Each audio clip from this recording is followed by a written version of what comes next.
they have to push their narrative of evolution, and with the ideas of Nephilim being here and the ideas of civilizations being here longer than what they say, just the and plus they have to push the agendas to be able to cause this all to divide against each other and all to have issues with each other.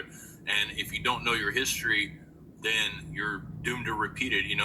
If the people, which I believe, 100% now that we've started this documentary that I've heard from you, there are tribes that are from Israel. There are people from Israel in the Americas. If you can push down their culture and not let them know who they are, it's so easy for them to fall for deception, and to not, when you don't know who you are, it's hard to grasp onto the idea of God. The Native Americans hate Jesus, they hate Christianity, and most of them do, that haven't been awakened yet, because those are the people that killed them. Those are the people that came over here and did these things. But when you can push your history down, you can push your history away, you can push the history of the Nephilim, you can push all these away. Evolution is propagated. I was going to play a short video real quick just to give us a little break. It talks about a giant skeleton that's been found. It's only about, I don't know, it's like a minute or two long, but that way I give us a chance to get a glass of water real quick. But it's interesting, but it shows how skeletons get covered up, because there's several newspaper publications that actually covered this skeleton, and it comes from an old ancient, not American native, but an Indian from Indian story. And I'm going to play it real quick. It's short, but it kind of gives you the idea that these skeletons are pushed away. But history talks about these things. There's old newspapers that you can go through, archives in America, of finding giants that are 16 feet, 20 feet tall. But how does academia explain it away? Well, they didn't know how to measure things back then, yet they were doing all these amazing medical procedures. They were doing all these other things. They could build amazing buildings that we don't even build now. We see these awesome Masonic architectures and stuff like that, but they couldn't measure a giant that they found in the ground. They could use a tape measure, but they could build all these other things. So when they found that 16-foot, 20-foot giant, they just didn't know what they're talking about. But you see this stuff. I'm going to play this real quick, give us a chance to get a drink, and for you guys to watch it. Short, but it's good. So I'm going to play it if you don't mind, and then we can comment a little bit more about some of this stuff.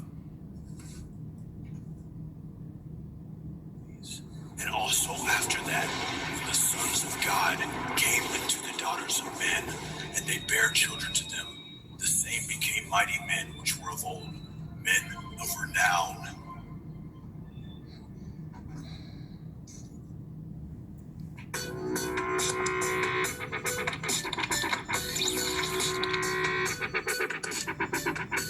This is John Pounders with Now You See TV.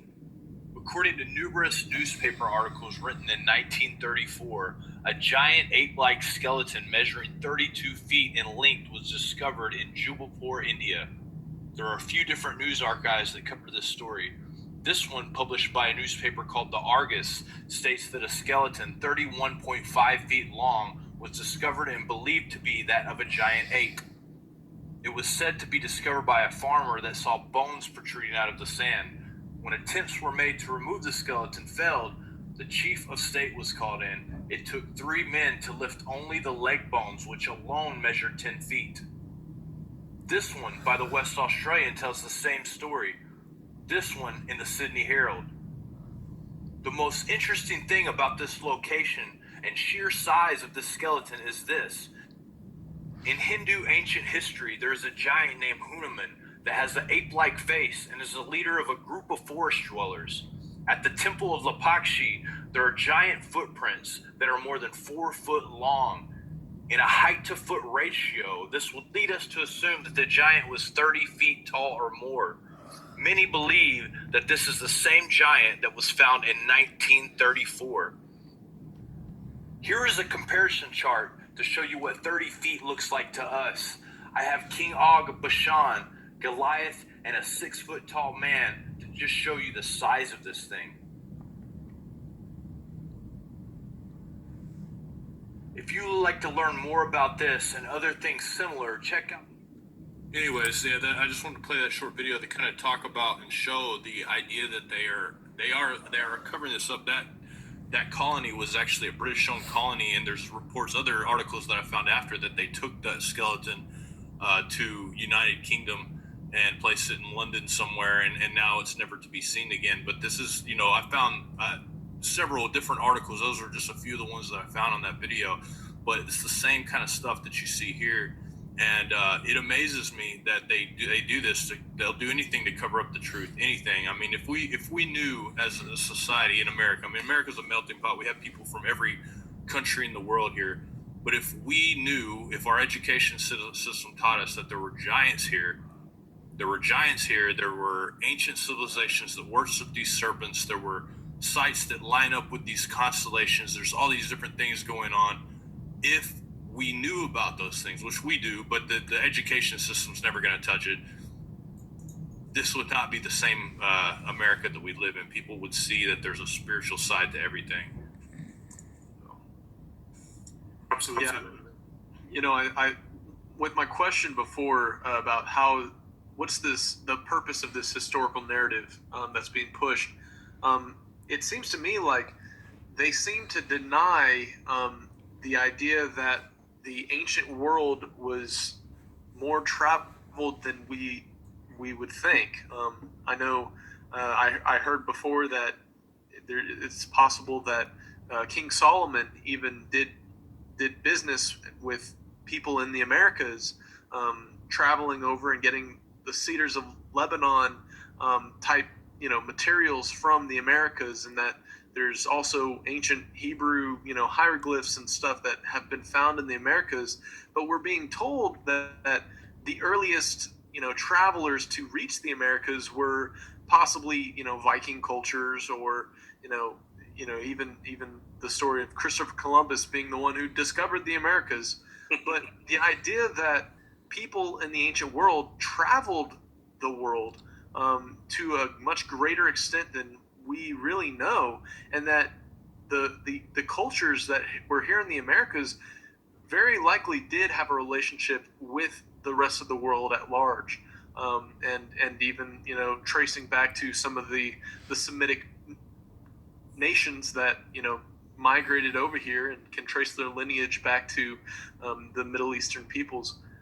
It's just interesting to me that it seems like the world was so isolated. At least that's what we've been taught and told. But if these giant tribes, and if even these native tribes that traveled across the world after these giant Nephilim tribes first came and built these mounds, it seems to me that they would have been able to travel the world in a greater way than I feel like I've been taught in school growing up, and that they haven't been in the Americas for hundreds of thousands of years, which is what I feel like I've been taught, is that two separate people groups kind of landed, one in the Americas and some in Eurasia, and they kind of sprung up separately without any relation to one another, and I feel like that's an error. That there was no connection between those who were in the Americas and those who were in the Middle East and in Asia. Mm-hmm. Well, up in the Great Lakes region, there's a museum, and this is the region where this Nephilim lance was found. And a friend of mine had sent me a picture. He was in the museum, and there was a stone tablet with writing on it, and in the depiction in the little plaque, it says unknown writing. And when I saw it, just from my studies, I was about 90% sure that it was Minoan. I took the picture and started doing some comparisons with the letters, and it was Minoan writing. The Minoans, in some of the ancient writings, were described as giants. Again, we have an artifact from that region. We have oral tradition that talks about the giants mining copper, and I can't remember what other, mining mostly copper and iron from that area. I'm sorry, copper and bronze. And the estimates of where that copper went, where what was mined went, nobody knows. But we do, if you look at the timeline of the copper mines that were here in the Americas, where the native oral tradition from different tribes. I mean, the Cherokees have stories of the people of the scroll that had mines in the southeast. And then you've got the stories of the giants that were mining metals up in the Lake Superior region, and we see all of these metals coming out of Amikakia, in my language, over the land over America, and then all of a sudden we have the Bronze Age that begins in Europe.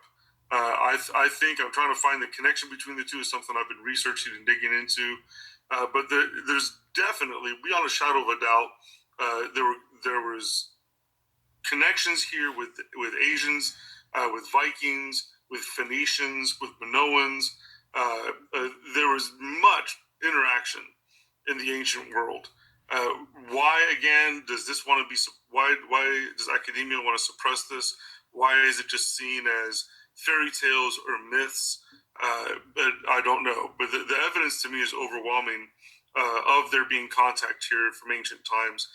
There have been archaeological sites in the Middle East where they have found artifacts that came from here, and vice versa. Artifacts found here that were from the Middle East, like the Decalogue stone in Ohio with the Hebrew writing and Moshe on there. The Bat Creek stone, it's got Hebrew as well. We find Paleo Hebrew all throughout the land here. But yet there's just this incessant drive to keep this knowledge from being put out there, or you're labeled as conspiracy, or you're some sort of wag job. And really, the whack job, that should be those guys who think that they can pull one over on us. Yeah, and it's true. And the thing about it is the information is available to people that want to study. But and one thing that they've really pushed on people is pop culture. It makes people really stupid and makes people want to act stupid. You have that's their goal, is to just push. I mean, you look at the teenagers that are growing up today, and the teenagers that I grew up in the 80s and 90s. I just remember how pop culture was, and how the whole idea was just to live life, don't worry about all this stuff, have fun, don't worry about it. And now it's even worse. You're just staring at your phone all day. But I did a whole presentation and I've been researching this for a book I'm writing about ancient technologies and stuff. You see these ancient technologies that have been around for thousands of years, nuclear weapons. You see all these different things that I pointed out in this teaching that I did called Ancient Watchers. I can't remember exactly what I called it, Ancient Watchers something, but I give proof of all the different scientists that have been channeling these entities to create these things that have already existed in the Vedic text, which is one of the most ancient texts in the world. You see these things that are proof. There's proof there, in my opinion. It's not evidence, it's proof. Like, anybody that can read and look at it can see this stuff. But if academia doesn't push it, if the news doesn't push it, if Hollywood doesn't push it, like you said, it's a conspiracy theory and you're an idiot for reading it. But these texts are ancient, thousands of years old, and these stories of the people that were actually here are thousands of years old. They tell something, and yet, as a whole, America and all the countries in the world, they want to believe their media, which are bought by the 5% of the people in the world are the richest people in the world, maybe even 1%, I think it is now. They own these things. These same people own these media companies. These same people own this Hollywood company. They own the education industry, and they are controlling the education people get, and people are fine with it. I mean, obviously not people to listen to the show, but people that or listen to the publications that you guys have and others like us. They are wanting to hear the truth, but as the majority of people are closed off to this idea, and the information is readily available. And how do you wake people up like that? I don't know. I mean, I've never figured it out 100% yet. I know we're getting into question time, but do you have any kind of